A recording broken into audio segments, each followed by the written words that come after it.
Good morning, good afternoon, or good evening.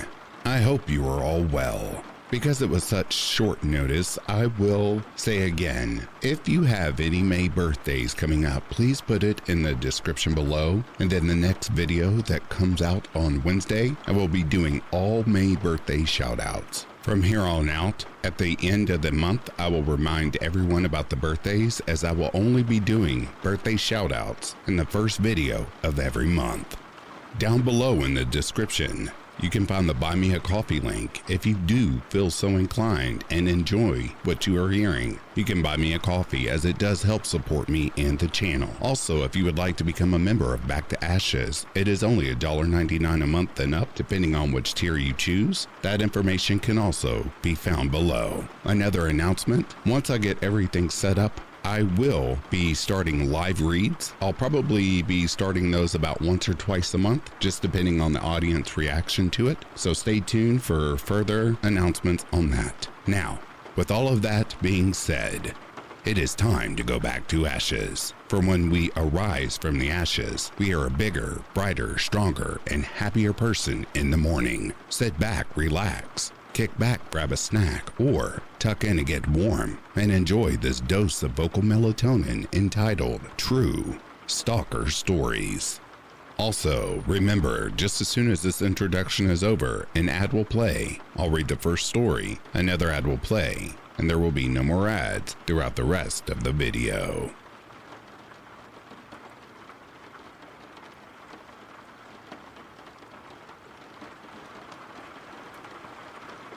I divorced a narcissistic sociopath 17 years ago. He still stalks me. He drives by my house several times every day. He goes through my trash after it goes to the curb. He follows anyone that comes over, all the way to their home. He has forced people over to find out why they were at my house.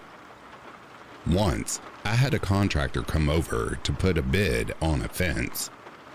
He followed him home and harassed him and his wife. He won't stop, ever. He knows my schedule, when I go to work and come home, when I walk my dogs. I've reported him many times. Of course, he always denies it. My kids have told him to stop or else, and he still continues to do it. Technology has been my only hope. I have cameras on and in my house. I have a dash cam in my car, and when I walk my dogs, I have a GoPro running. So, after sending my kids video proof 100 times, instead of stopping, he just moved 2 blocks away. Now no one can say anything because he lives in my neighborhood. My life revolves around avoiding him at all cost. My lights are off before it gets dark, so he won't think I'm home. I take my 2 German Shepherd dogs with me when I go anywhere but work. I don't have people come over because they don't need to watch out for him. What can I do? When I retire, I plan on moving to another state just to have peace. I have blocked him from every social media site. He kept sending friend requests just to see what I post. If I disappeared, everyone will know who to go to. I don't know why he does this. What does he get out of any of this? If I go to a gas station or restaurant, I will see him sitting in their parking lot just to watch me. He doesn't work, so this is all he does. I've tried calling the police and filing a report, but because he lives in my neighborhood, there's not much they can do until he physically attacks me. Please, if anyone has any advice, I'm all ears.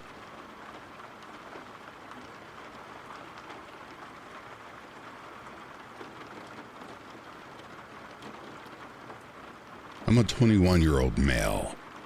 I live in an apartment complex, and for the past couple of weeks, there has been a much older woman, maybe in her 40s, that waits outside of my parking spot to bum cigarettes off of me.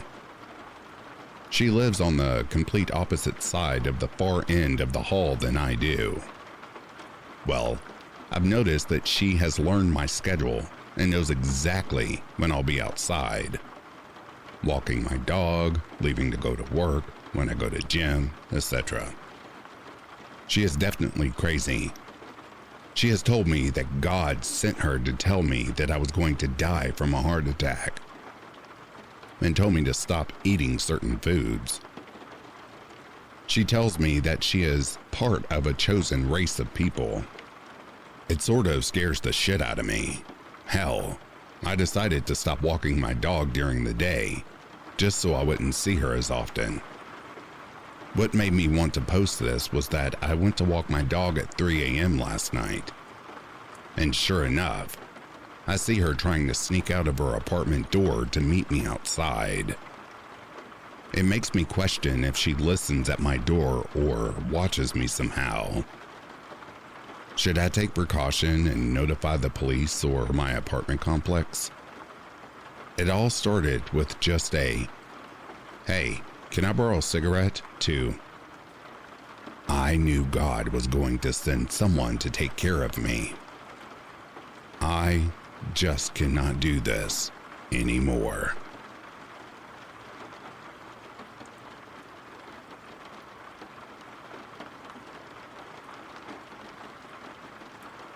So, starting from scratch, I work at a grocery store in my local New England city as of a year and a half ago now.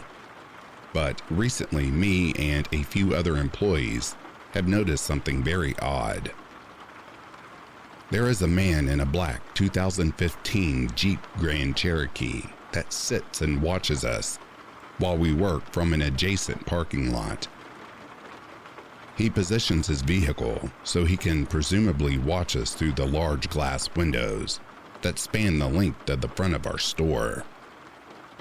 At first, we thought that he might be security for the store that he parks in, but we ruled that out early on, as he only sits and watches. He rarely leaves his vehicle, which is running at all times. Well, that is until the incident the other night, which I witnessed firsthand. I was closing the store the other night, and at around 11:30 p.m., I went outside the building to gather the carts in the parking lot. This is when I realized our good old pal in the Jeep had quietly come back to his usual spot in the neighboring parking lot. In the same spot as always, with the engine and lights on. But this time, something different happened. And for the first time, I saw him with my own eyes. He opened the driver's side door and walked around the front of the car. Given the height of the Jeep in proportion to himself, he was probably about 6'3", with a large club bouncer-esque physique. He wore all black from head to toe, with a black blazer that looked more like a trench coat, as the tail of the jacket went down to his knees. His hair color was hard to decipher from such a distance, as well as the overexposure from the headlights of his Jeep.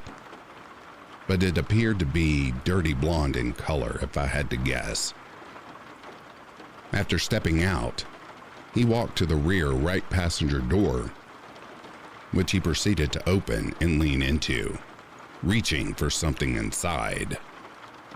And after around 10 seconds, he stepped back out from the door and pulled out a large and long black case. I could not tell if the case was fabric or plastic, nor did it have any sloping lines like that of a rifle case. He then walked around the front of the car with the case and stopped, and turned to face me from where I was half hiding, standing behind a sign, as not to be visible, yet he saw me. In the dark from a considerable distance while behind a large sign, this man turned and faced me. I could feel him looking directly at me. Then, He turned away and got back in the Jeep with the case in hand. If anyone has any idea who or what is going on, please let me know before it is too late.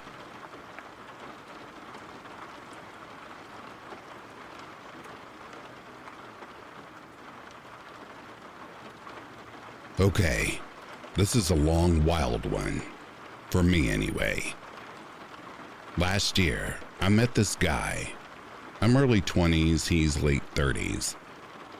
I don't typically care about age because I saw this as a friend's situation. I know. The church I'm in, though, has it to where I'm too trusting. I'm going through my own illness and at the time needed someone to relate to. Like, so bad I was so lonely and so sick that I took any friendship I could get. Immediately, things got a little weird. He'd called me, which was fine. What wasn't fine is he called me about 12 times a day, from the jump. I told him after a week to stop. It did for a good while. The day I met him, he told me he had cancer. Everyone at church knew I did. And that he had all these issues such as cancer, epilepsy, and was a recovering addict. Over the year, he'd call and text me, not as bad as the start, but he'd be going to the hospital like every week, and kept telling me stories about his health and how it was declining and getting worse. I went over to help him do a lot when my health isn't too great, so keep that in mind. 4 months ago, he started calling obsessively again, and I blocked him. However, he keeps changing his number and calling again. 2 months ago, I had a guy tell him to go away and leave me alone. It worked for about a week. Now, let me take a break on the backstory. I was at church a couple weeks ago, and in the women's group, I mentioned about an issue with a guy and subtly mentioned hints about this guy. He's in our church. And usually after church, I host dinner with my girls. One of my friends brought up this guy, and he had been doing the same thing to her and a few more friends. Turns out he's going on our church app and getting numbers and harassing women. So far, there are 20 of us that he's texted and called obsessively. There are 45 people that donated to his GoFundMe.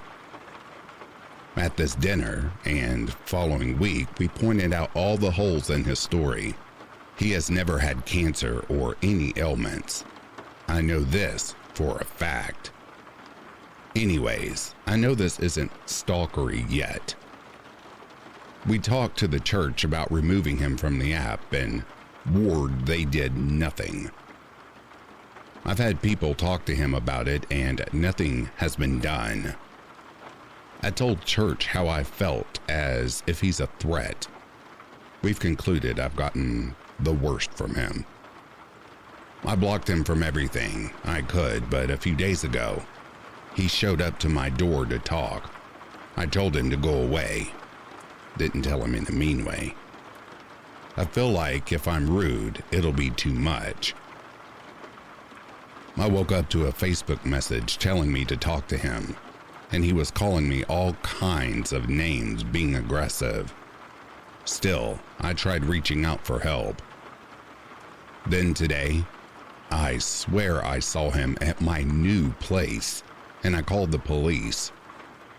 They saw no one in the area.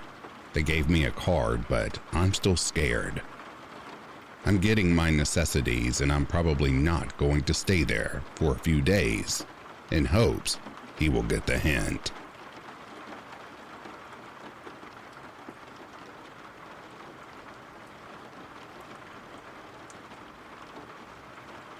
Hello. I'm hoping you'll stick around to listen to this.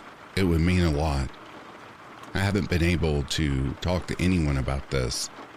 and I feel so incredibly isolated because of it. About 1.5 years ago, I started being stalked by an ex-partner.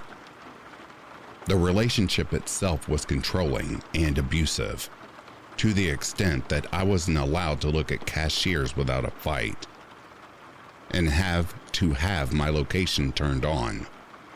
But somehow, what happened afterwards seems worse. After ending the relationship, he started an obsessed craze. I don't mean in a normal I want you back way. It started off seemingly harmless.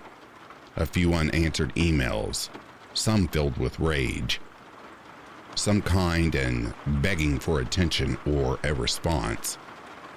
It began to escalate rapidly. Driving by my house in the middle of the night, 70 plus calls in an hour from blocked numbers. I have him blocked in every way I could think of, but he would hide his ID and get calls through. Were a daily occurrence. Hateful messages from numbers he'd get through apps. He somehow managed to hack into all of my social media, despite having changed the passwords to it all. He took screenshots of my conversations on Snapchat with any male friend I had interacted with. I live on the corner of a busy intersection, and he would drive by my house, then send messages about the random cars parked outside. Whose Mazda is that? Did you enjoy effing him? He would drive by my friends' houses, message my friends for information about me, sometimes pretending to be someone else. He would create fake profiles on social media and watch my activity. I didn't respond for the most part.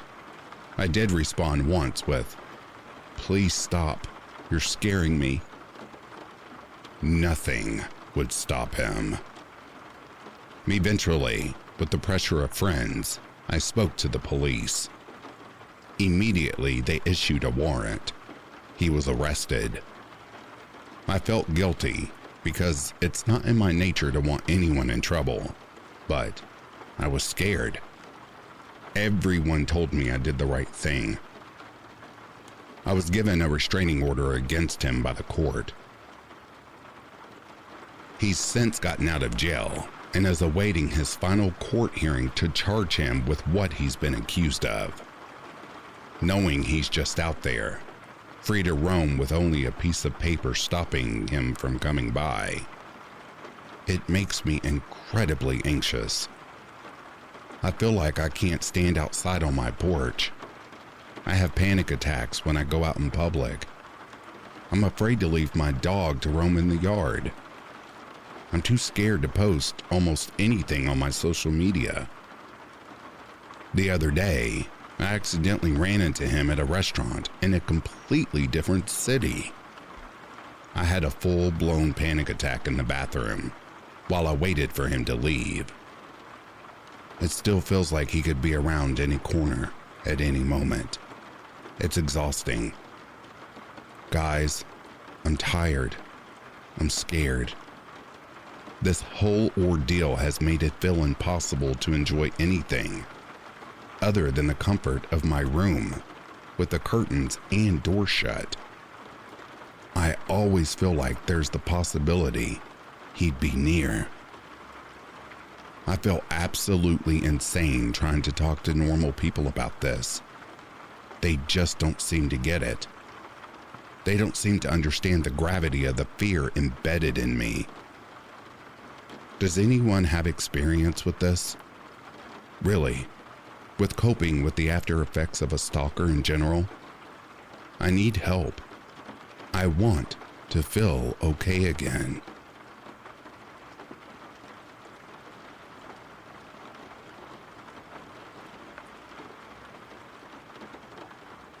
So, for the past 4 years of my life, some group of people have literally stalked, hacked, and harassed me, and several people I know and a bunch of people I don't.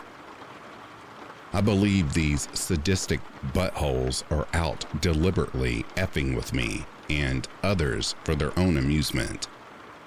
And because I won't pay some Nigerian buttholes several thousands of dollars. The reason I believe this is because the person that is close to me, it's a family member, and this religious belief called Ifa, which is West African, had the same thing happen to him, and he was harassed to the point where he severely harmed himself. But once he joined the belief, all these so-called problems stopped. And from another person that is a member of this religious belief, when I told him my problems, he started laughing and said the same thing happened to his son. If you guessed that once his son paid the money and went to Africa for the initiation, the problems he was having, the same I and my family member had, stopped.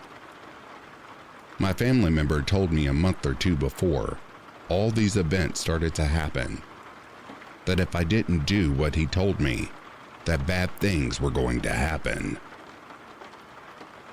He would hint extremely hard the events that would soon become a reality to me.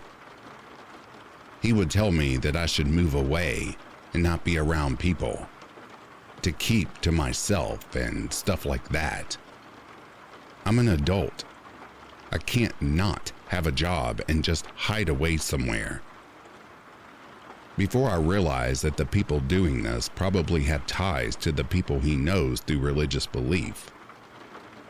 The super effed up part of this is I have had neighbors, coworkers, and strangers complain about supposedly that I'm the person effing with them or stalking them, shit like that, because some group of people are out harassing others and blaming it on me.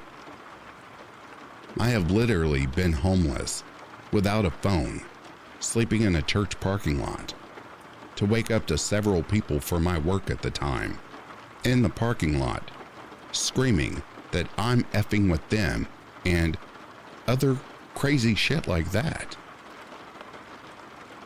I have tried my local police department and several government agencies for help. The police tell me I need to go to the FBI, or get license plate numbers, or get recordings of the drone they're using to watch me. The FBI tells me to just file an IC3 complaint for the hacking, and this is way greater than that I know how to do to get the solid evidence I need. When I don't know how to find the hack or route they're using and what kind of camera do I need to take a picture of something, that's way off in the distance. It still baffles me. Once I had the belief that maybe this religious group was the reason why these events transpired.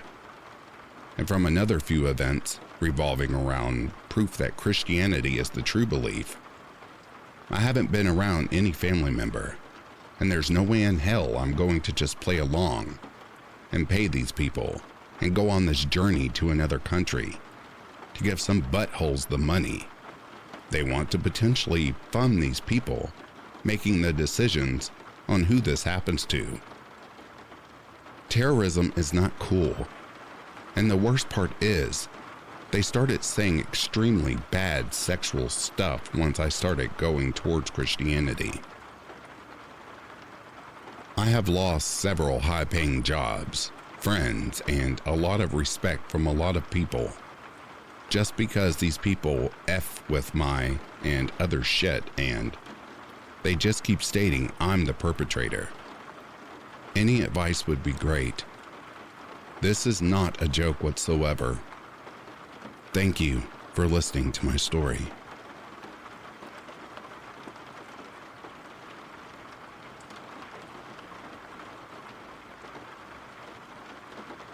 My roommate and I used to live in Virginia, about 20 minutes from her mom's apartment, and we used to dog sit for her all the time. One night, after we dropped the dogs off, we stopped at the Wells Fargo near our apartment so my roommate could deposit the money her mom had given her to watch the dogs. It was probably around 11 at night. As we were about to pull into our complex, she said, "That car is following us." I asked which car she meant, and she said to look behind us. Sure enough, there was a black car following us down the road. She turned on her right signal, and so did the black car. I asked her how long he'd been there, and she said he'd been following us since we left our mom's house.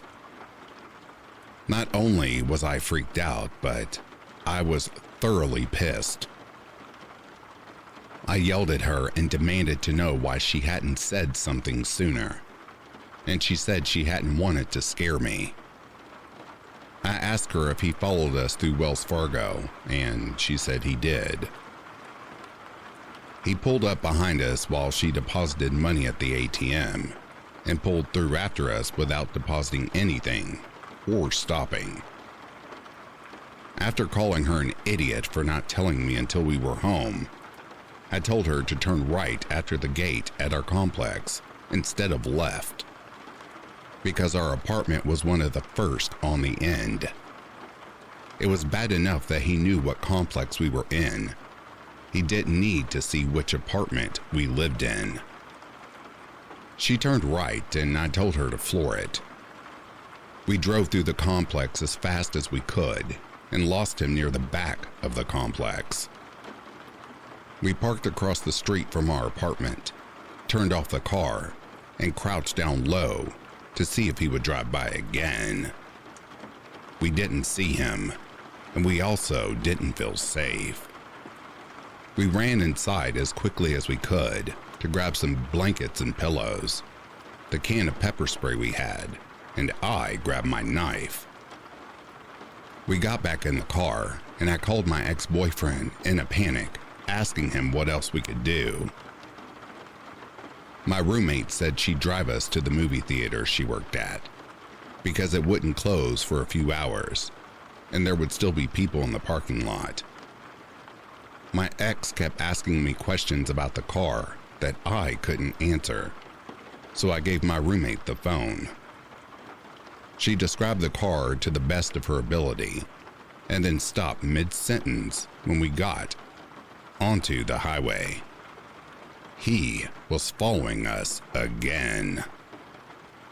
My ex asked if she was certain it was the same car, and she said it had to be. She never saw the license plate, but she recognized the body in the headlights and the shape of the man who was driving it. She gave me back the phone and called her manager at work to tell him we were going to be coming by and what was going on. She managed to get a few cars ahead of the black car and got to the parking lot. She parked in the back before anyone else pulled in, but we didn't see the black car. One of her coworkers came outside and parked next to us to wait until my roommate called the cops. My ex promised we'd be okay, and that he would have been there if he could, and that if anything else happened to call him, so he could talk to his sergeant about leaving for the weekend to check on us. He's in the Army and was on base a few hours away from us. The police said that since we didn't have the plate number, there was nothing they could do. But when we told them where we lived, they said there was going to be a few officers there on patrol that night anyway. Since we couldn't tell whether or not he'd follow us into the parking lot, they told us to just go home. We ended up sleeping in the car in a Walmart parking lot and didn't come home until the next night. We never saw that black car again.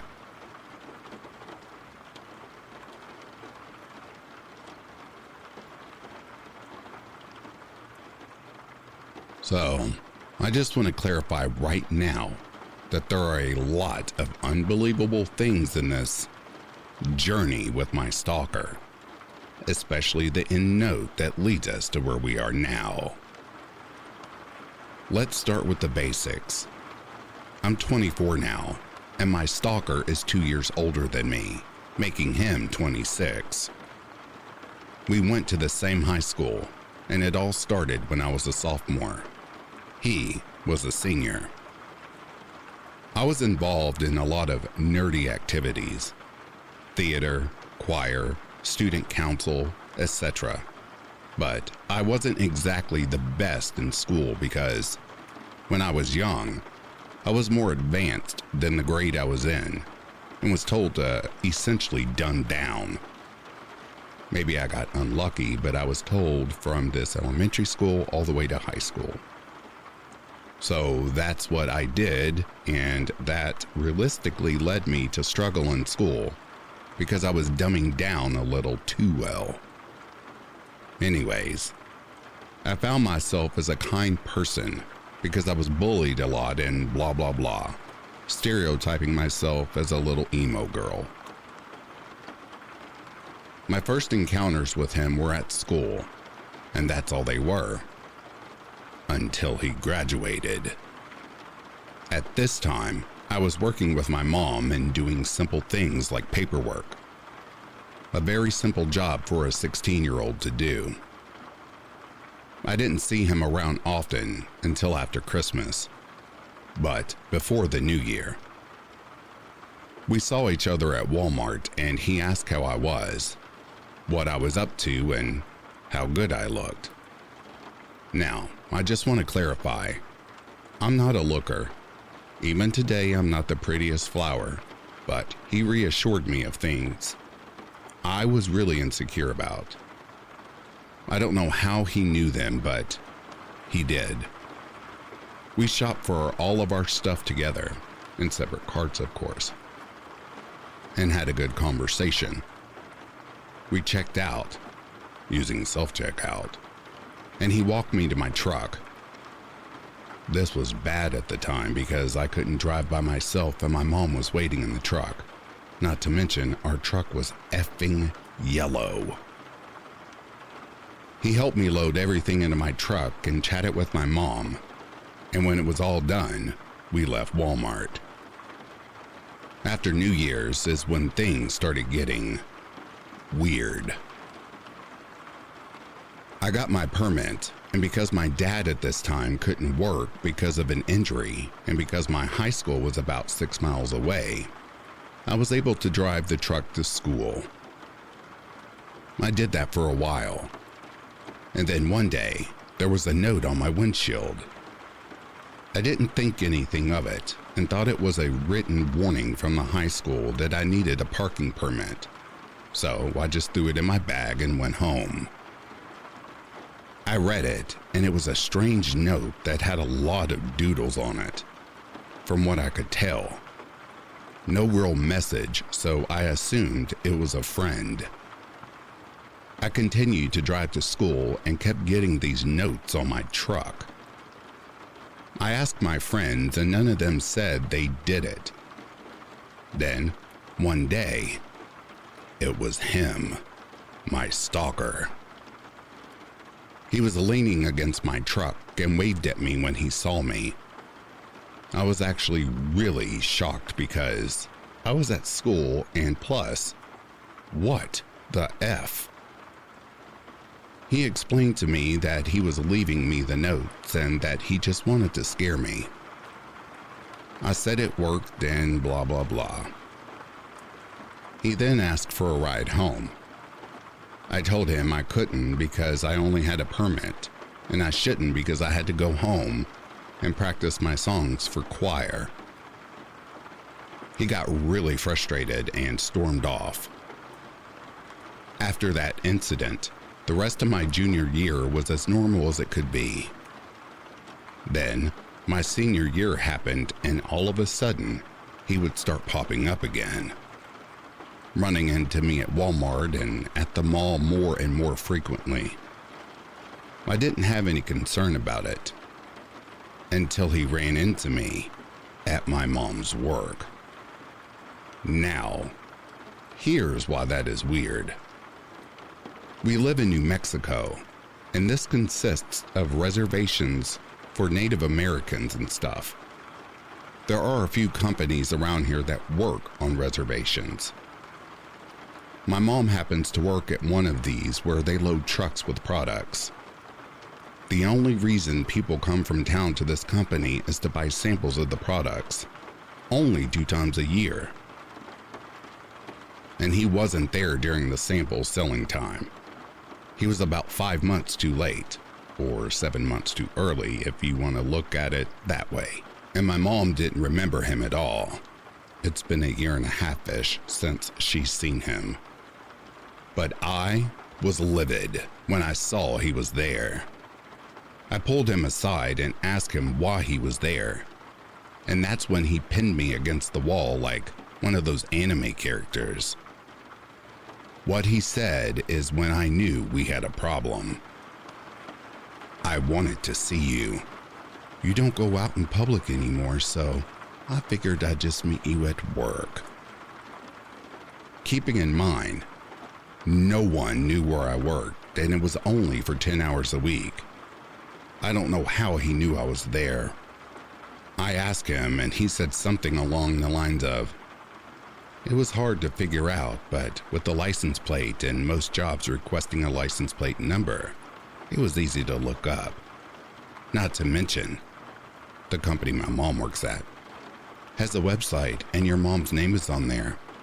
Your last name is redacted, a unique last name for living in this town in New Mexico. It was no doubt your mom. So I looked it up and now here I am." At this time, I wasn't very tough, so I just let him rant and begged him to leave. He eventually did and said, "I'll see you around." More work visits happened and more random meetings in town happened. But the next turning point, this is where it may seem fake, he started dating one of my friends. I had no clue until she introduced me and our other friends to her boyfriend over ice cream at Baskin-Robbins. She liked him a lot, and this was her first boyfriend. She was a bigger girl, so she was doubting a lot about why a guy would like her because of her weight. So I didn't want to say anything that would hurt her, no matter how uncomfortable it made me. They dated on and off for 3 months. At one point, they broke up for real, and my stalker came to my house. I never talked about where I lived or anything like that. And this was a day there were no vehicles, no yellow truck at the house. I was young and I didn't have anything to fear, so at this time, I didn't bother looking through the peephole. I just opened the door and there he was. He wanted me to help her get back with him and more blah blah blah. I did end up helping him. I know, I'm an idiot. And they got back together only to have my friend break up with him because he was talking about me too much. Our friendship fell apart, and that was the end of that. I haven't seen him for a while after my friend and I stopped being friends, until I had a choir concert. And to be fair, I didn't see him, but I saw a pretty small box on my doorstep. Because my grandparents and my family share a P.O. box, I figured it was just something my grandma dropped off. I opened it, and inside was a small black box with a necklace in it. I took it and wore it proudly because I figured it was a congrats present for finally getting a solo in a concert. I wore it. I sang. Things were fine, and after changing out of my choir dress and seeing my family, I thanked my grandma for the necklace. And that was the first time I nearly cried in public. She explained to me that a lovely young man went to her house on the reservation and gave it to her to give to me. I described my stalker and she said, "That's him." and I asked her what happened to give more details, and she said she let him in, made him coffee, and he looked around her house. That was the night that I snuck out for a reason that wasn't to do teenage things. I snuck out and started walking. I didn't know where I was going, but for some reason, I just knew where to go. Turns out, it's because he was parked just down the road from my house. He pulled up alongside me and honked at me. He got out and told me I shouldn't be out this late and it's dangerous. But he couldn't get too far into his lecture when I started yelling at him. I told him generally, I swear to God I'd kill him if he pulls that shit again, and to leave my family out of whatever his weird, sick obsession was with me. I go into tangents if how inappropriate it is, and all of a sudden, he reaches for my neck and I freak out. He was reaching for the necklace, I later realized, but I simply ran away back to my house. I took the necklace off and threw it, and the box, out. The next day, my mom brings it back into my room and tells me I shouldn't throw things like this away. So I agreed and said I'd just sell it. So I went to get it appraised, with much questioning from the jeweler because it could have been my mom's and I was just wanting to get money. And when I did, the guy kept asking again and again where I got the necklace and what exactly I wanted to sell it for. I got annoyed and told him just to give it back and I'd leave. Just as I was packing it back up, he apologized and said he was asking because, again, this may seem unbelievable, that necklace would be valued at about $500. I ended up selling it because I panicked and thought it was stolen, and I didn't want the evidence on me. I was 17 and stupid. Yes, I'm aware. My stalker soon found out about me selling the necklace and confronted me, at school, about it. His exact words to me were, "I bought that for you. That was my gift to you. Why would you do this to me? I just wanted to prove to you that I care." I got into my truck and left, moving forward a lot. My dad died in this time and we got rid of the yellow truck, and after taking a 3-year gap year, I decided to go back to college at the community college. Stalker gave me more gifts, doubled and copied my phone, and kept running into me, but nothing of too much substance until this moment. It was my first year back at college. It was my second semester and I was 22. My birthday is in winter and this was the spring semester, so I just turned 22. And that was when I started developing a crush on someone. It was literally nothing. I didn't pursue and didn't want to pursue it. I still have a crush on the guy, but still nothing. Somehow, my stalker found out and confronted me. At home. When I was alone. My mom was at a work dinner, and I had a long, stressful day at work and just wanted to sleep. So I grabbed McDonald's or something and fell asleep on the couch. It was about 4 p.m. when I got home, so I left the blinds open. I woke up at about 6:30 p.m., and when I looked out the window, I saw him standing beside my now car. Now this is the point that a lot of people aren't going to believe, and that seems so unreal that it may throw everything I just said out the window. I started panicking, and my dogs did too. I ran over to the front door to make sure it was locked. Surprise, it wasn't. I was so tired and frustrated from work that I guess I didn't lock the door. I swear to this day, though, that I swear I locked the top lock. It's a deadbolt that you have to put a code in to unlock it, so I don't know.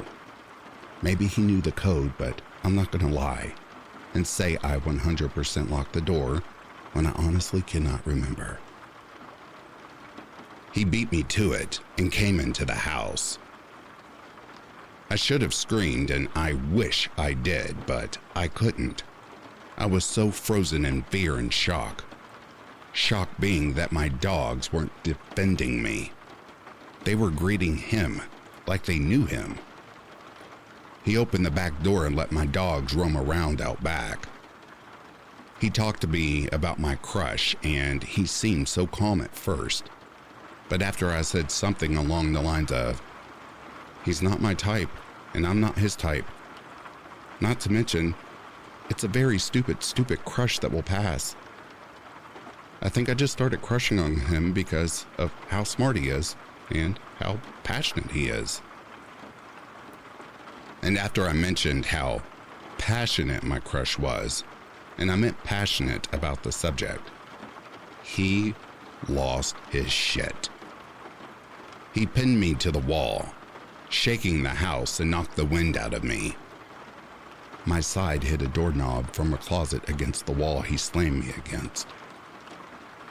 He explained to me that he doesn't understand why I don't love him back. That he gave me gifts. He read all my messages and knew all my favorite phone games, YouTubers, Netflix shows, and that he's known me longer.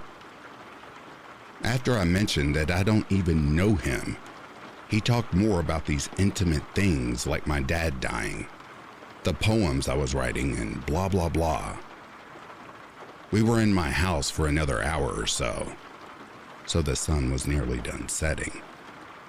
And after it got dark, he hit me about 3 times before I blacked out.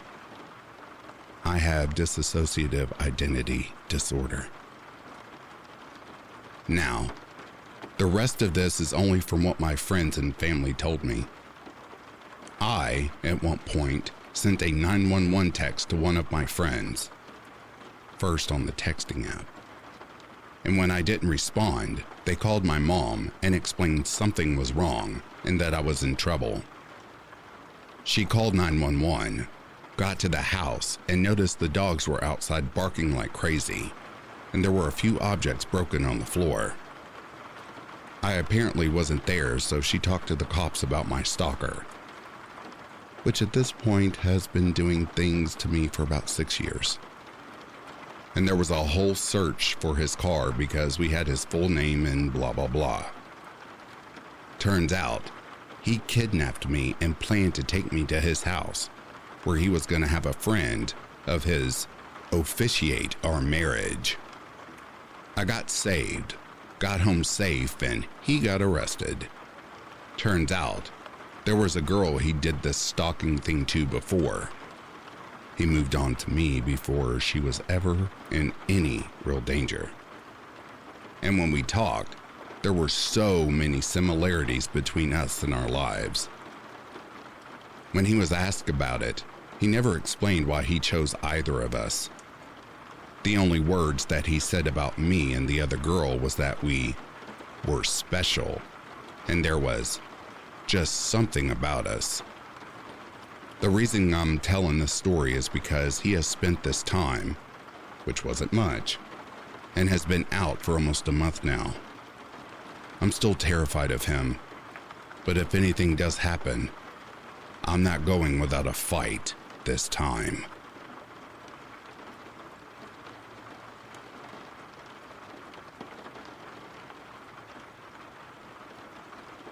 So this is my first time sharing this story with anyone, so please forgive me if it sounds a little rushed or crazy. I wanted to share a story of when I was 18. I was working at my first ever job as a cashier. I had been there almost 6 months and was really hoping for a promotion sometime soon. We were a resale shop, so as long as I had another cashier working, I helped out my other coworkers with stocking and cleaning. When I was on the floor, a customer approached me. Nothing odd at first, Usually people ask for help. That's what I'm there for. He comes up and goes, "Hi, Jennifer." Not my real name, but thought I'd put it there. "Hi, can I help you?" "Do you remember me? I bought those cups last week." No, I didn't actually remember him, but I wanted to be polite, and silly me thought, he's just an old man. What's the worst he can do? "Sure. I hope you're enjoying them. Is there anything you're trying to find?" He shakes his head no and just kind of stands there. "Okay, well, if you need anything, let me know." So I start to walk away, but he starts walking behind me. Not like far either. He was so close I could feel his body heat. After a minute of this, I turned and said, "Are you sure there isn't something you need?" He pulls out a little slip of paper that looks like it fit inside a fortune cookie and sets it on the shelf and slides it to me. "Do you have a boyfriend?" Surprised and shocked, I said no. I had a girlfriend but didn't think to say it just because of how surprised I was. "Well, let me take you fishing sometime." And the paper had his name, Kevin, on it, along with his phone number. "Take it," he said. So I did and ran into the employee back of the store and told my manager immediately. We concluded that he probably wouldn't come back because I wasn't going to call him. We were wrong. He came back and tried giving me his phone number multiple times. Each time I saw him, I spoke to him less and less or went into the employees only room. All of my managers were very supportive, except one, who I thought I was overreacting. Whenever I told him about what was going on and that man kept coming back, he kept asking me out and kept giving me his number. He would say stuff like, "He's a regular," or "He just wants his senior discounts," despite the fact he would only buy his stuff at my register. I came off my lunch break once and he had just finished being checked out and was almost at the door, and he saw me. We had a line wrapping around the store and he stood next to my register for an hour, staring at me until all the customers went away. He stood there and pulled out his number again. I was so stressed I just screamed, "Stop giving me your number. You're too old to be doing this." I broke down and he ran out of the store. I was tired of him waiting, always asking. He had started going into the employees only parts of the store, and my coworkers who closed said he had waited for me more than once in the parking lot and wrote down his plate numbers. After I screamed and broke down, I thought he finally went away. He had shown up every day for 2 weeks before then. But when I screamed, he stopped coming by for at least a week. The night he came back, my heart sunk into my chest. He came up with, to buy, "I gave you some space." "Yeah, I noticed." After some silence, he pulls out his wallet. "Are you sure you don't want to go out with me?" Yes." So he bought his things and put his wallet back in his pocket. Then he paused and said he wanted to buy something else.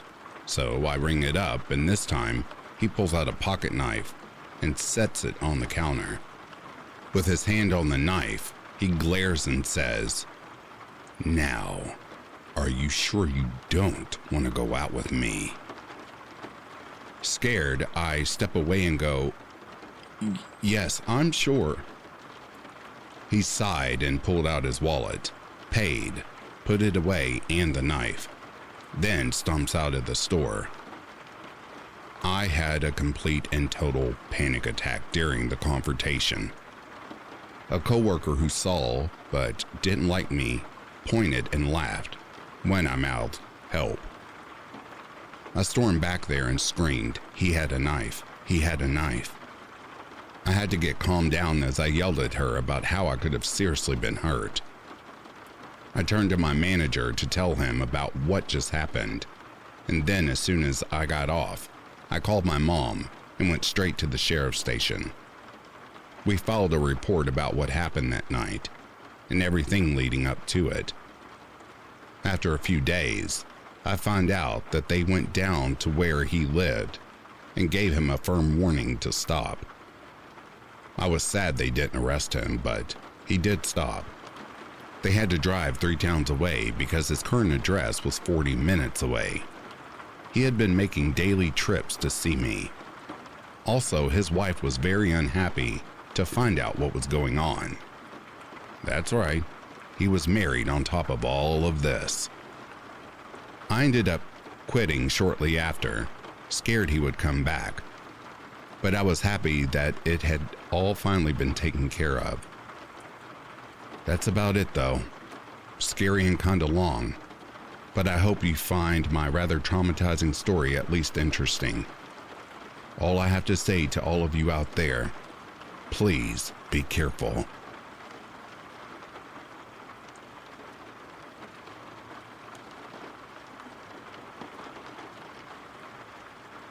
Over the past 4 months, I've now had 6 encounters with a man I don't know, aged 50 to 60, each time making me increasingly uncomfortable. There was also one encounter that happened to a friend of mine that I will detail later to see if it is relevant or not.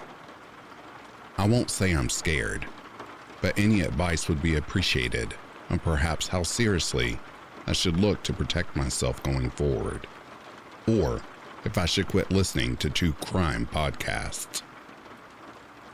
The first time meeting this guy, I was in a local thrift store that I frequent often, approximately 4 months ago. I love going to the thrift store as a way to de-stress and zone out from school life. And because it's directly beside my gym, I popped in whenever I had a chance. It was around 10 a.m. I was in the checkout line behind this guy. I had seen this person looking at me several times earlier throughout the store. When he turned around to comment on something I was buying. For the record, I'm a 28-year-old female, and I'm the kind of person who, on most days, will happily chat with a stranger. Today was not one of those days. I actually had my headphones on and a podcast going. So first off, when he turned to speak to me, I had to pull them off my head and ask him to repeat what he had said. I remember taking pause because our combo started out normal, but quickly went something like, "Wow, that's a great jacket." It was entirely sequined and obnoxiously loud. Thanks, it's for a party." "Oh, that's great. Yeah, I actually had a German Shepherd, that I trained in Germany about 17 years ago." It was weird because he responded without missing a beat, as if this were relevant and not totally from left field. The inflection in his voice was as if he were responding appropriately with a normal sentence. But instead it was a mishmash of sentences that were out of place in context, if you know what I mean. I'm also confident he heard me correctly the first time. The other odd thing was that he was next in line and was completely ignoring the only open cashier, who was only about 4 feet away, repeatedly calling him over to her till.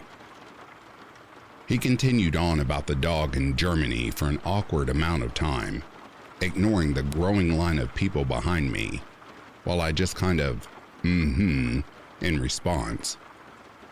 After he turned to pay and leave, I watched as he hung back in the entrance area where they stow shopping carts, stalling before leaving the building. It actually made me hang back at the till a second longer, pretending to fumble with change in my wallet, because I could sense a combo coming on and I was not in the mood for it. I got to my car and didn't think anything of it afterwards. Thrift stores attract all walks of life. The second encounter was about a week later in the same thrift store. He noticed me from afar and came over in my direction to say hi. I said hello back, but did not engage in conversation. After I left the thrift store, I went to my gym directly beside for a workout.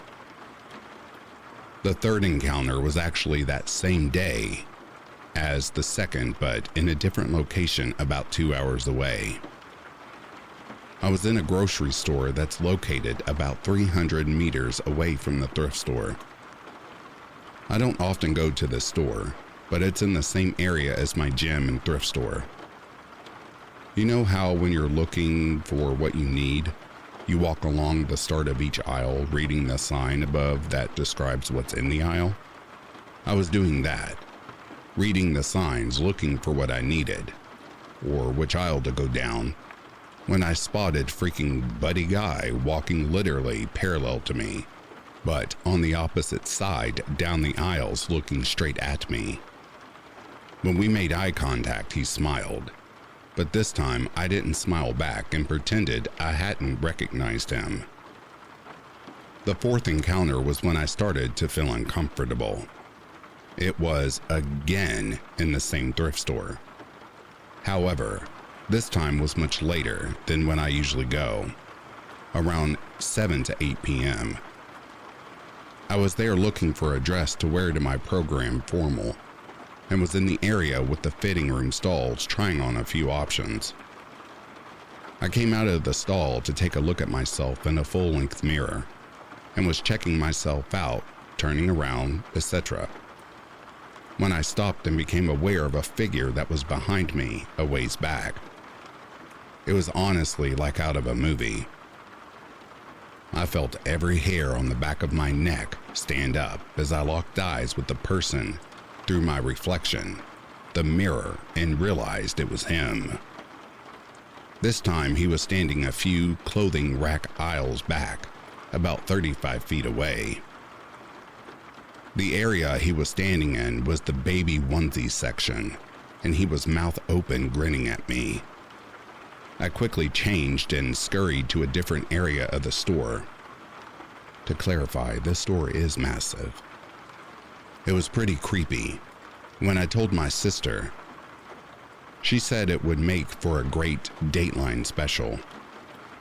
So, up until that point, I thought that sure it might have been strange behavior, but when thinking things over rationally, I had only seen this guy 4 times over the span of 2 months at that point, in an approximately 800-meter radius, which I frequent often. He had made contact only 2 to 4 times, and he hadn't been threatening, so I mostly believe he's probably just a coincidence without a harmless, albeit kind of cocky guy. I wonder if he perhaps is just a little off, but thinks that we're acquaintances or something, and in the future requires direct and explicit refusal of interest. The recent event that has me reconsidering was actually what had happened to a friend of mine, Lisa, and her boyfriend, Braden. Lisa and I met earlier this school year, and the only reason I'm considering this as potentially relevant is the fact that we actually look quite similar.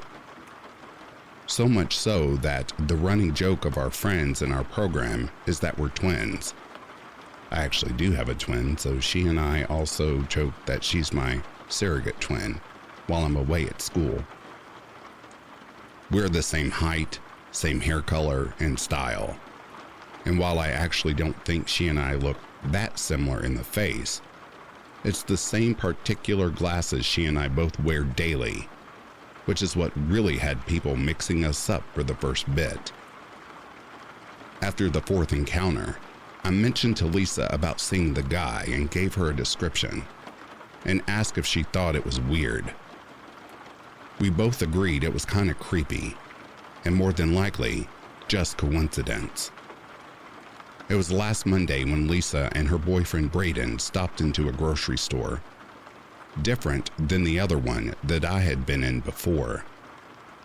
This is actually the grocery store I frequent most often, as I have points and a membership there. Lisa was running into the store while Braden stayed in the car, and it was Braden who, unaware of the story and the guy, witnessed something he found strange.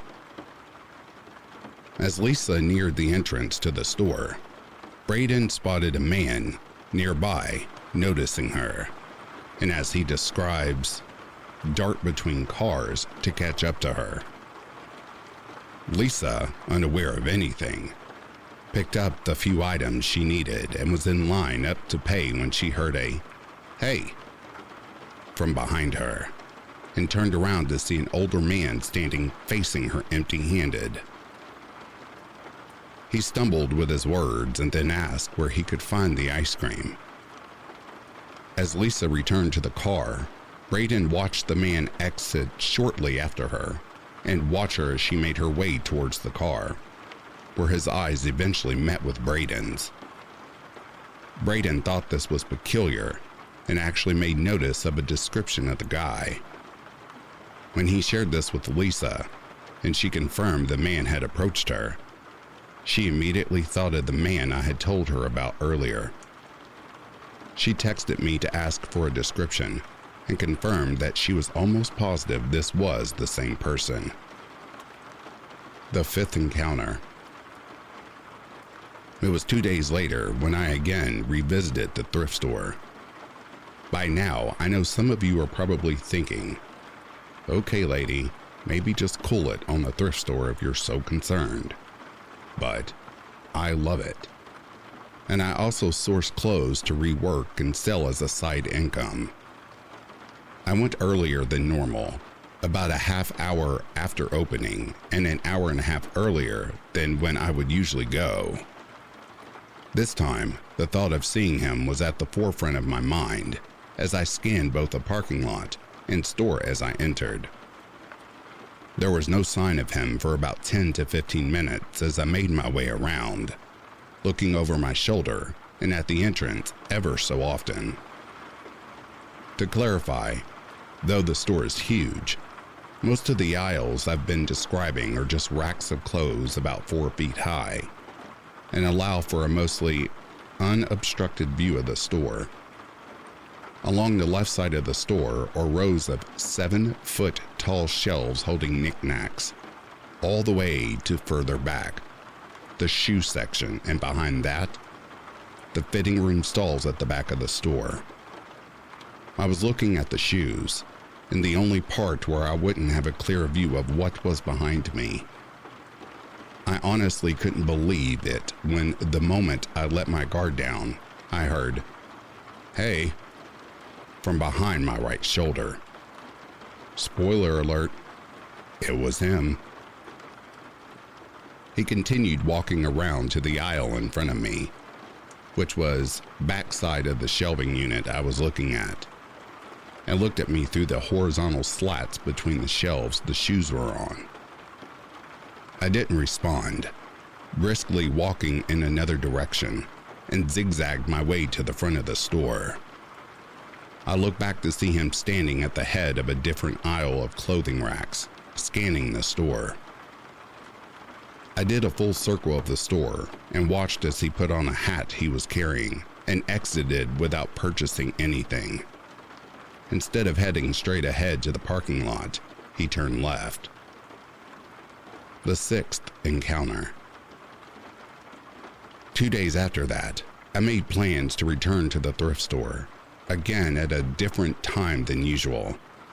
I told myself that if I saw this person again, then this was really an indicator of something strange. By now, thoughts began to circle in my head if this person perhaps knows what car I drive and has visual of when I might be entering the store. About 15 minutes later, I saw him walk in.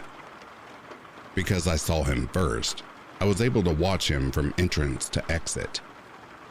He entered the store, walked directly to the location he had last approached me, made a right turn to walk a perimeter of the back of the store, scanning down each aisle as he walked, not at the items.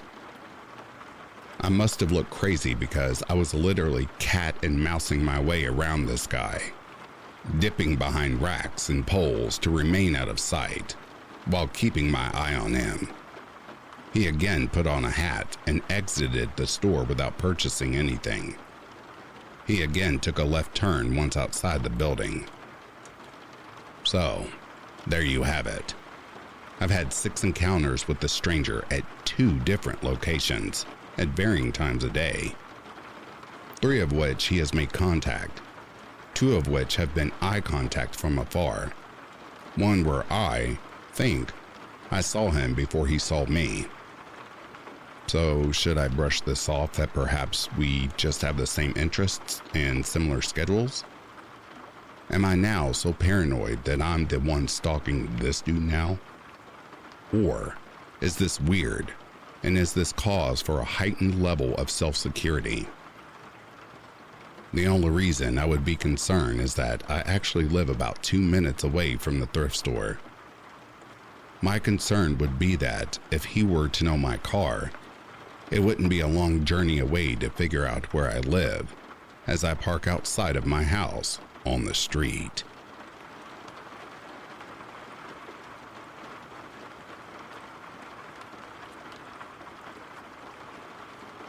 Hi there. I couldn't find a better word to convey what I'm feeling other than crazy, although it's very stigmatizing. I had an abusive ex of 3 years, multiple domestic violence convictions, whatever. I left him 10 years ago. Throughout time, he has sporadically reached out, to which, for the most part, I am cordial. Don't ask why. I just was. A part of it was because I cared. Trauma bonding, I guess. And the other part, because I wanted to be on good terms for my safety. More recently, 2 years ago, I blocked him. That's when I started to become suspicious. I didn't know blocked people could leave voicemails until I cleaned my mailbox and discovered a blocked messages file.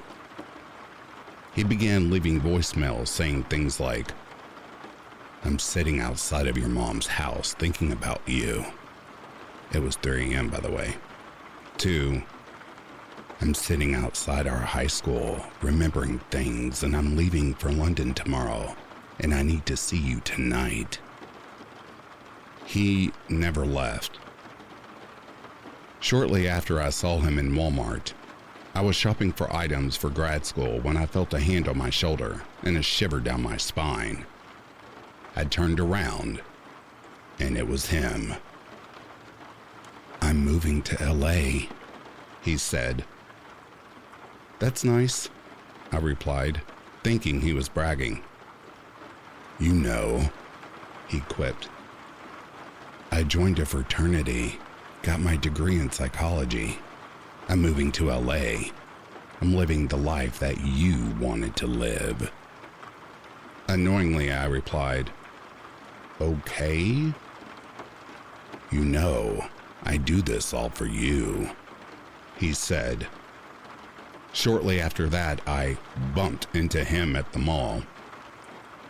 Weird, I thought, as my then partner asked if he has a tracker on me. I wondered. Nah, I rationalized. San Diego is smallish. We're bound to run into one another. Then I saw his best, straight, gal pal at a gay bar that I've never seen her at before. The same night I saw her on, the next week he's there pursuing the bar, which is interesting because he hated gay people when we were together. I confronted him via text, which was probably satisfying to him. People change, he reasoned. The kicker to that night was that my ex reported seeing him there, appearing to look for me. I, last minute, opted out of going to the bar to catch up with my friend, who was shortly after murdered by her fiancé. That gave me chills. Then, he started working at the job I worked at before I quit for grad school. Began commenting on my blogs, which I didn't know it was him until recently.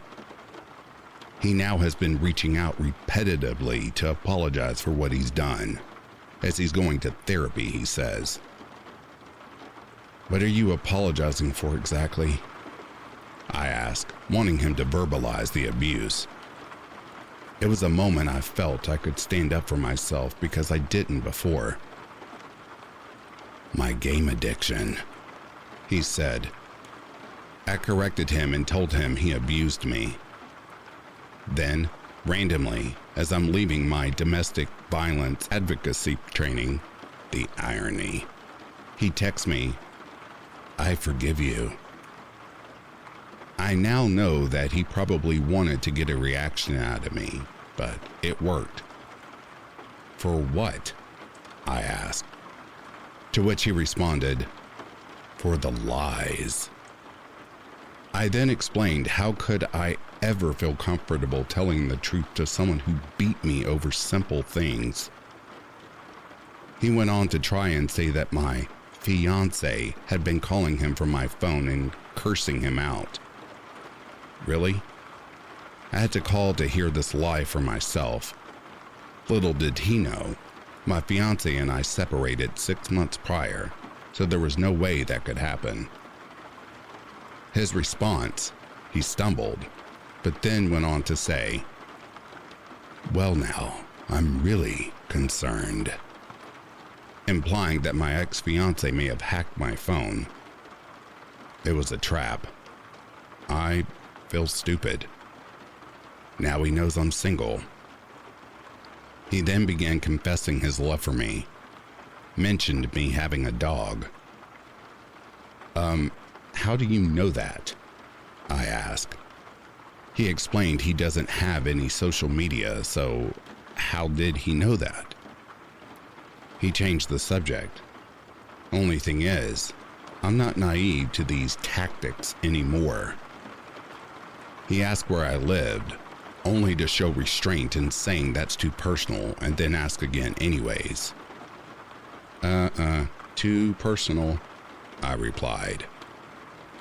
He then asked me to help him learn how to have boundaries, as I have such good ones. The next day he messaged me, "This is the last time I ever want to talk to you again. It's toxic. Goodbye." I am appalled and feel dumb for even engaging with this person and subjecting myself to these manipulations. I may be stronger and more knowledgeable. I see through the bullshit, but it took a toll on my mental health. Now I'm wondering, am I overthinking this? As the day after, my Reddit account got locked out shortly after his last message to me.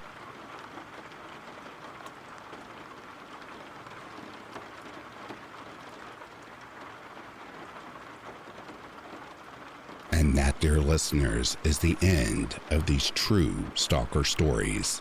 I cannot implement enough.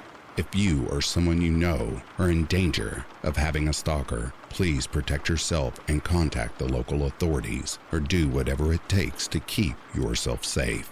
If you are sleeping, I hope Slumberland is treating you kindly. If you are awake and listening, I hope you have enjoyed this collection of stories. In the meantime, I'll read to you soon. Have yourself a good morning, a good afternoon, or a good